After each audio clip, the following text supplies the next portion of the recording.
But yeah, like I said, that was my number one vision for me to play for Mamelodi Sundowns. And when was that deal like sealed? Was it straight after you guys had your awards? I mean, there was the Stellenbosch pre-season, funny enough, that was held here in Gauteng. Yeah.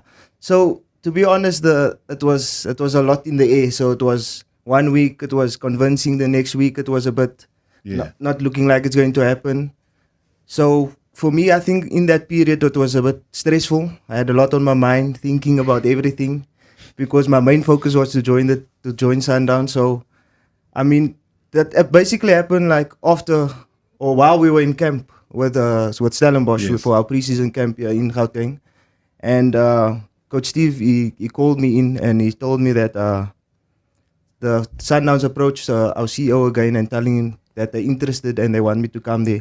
But before he told me that they were interested, but then along the lines he mentioned that they got in contact again with Rob, the CEO, to say that they might not go ahead with the deal. Oh, why? I'm not too sure. That's the message I got. Jeez. And so that's why my head was a bit up and down. Didn't know what to expect.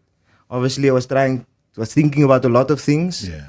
But fortunately, it happened and I'm here now.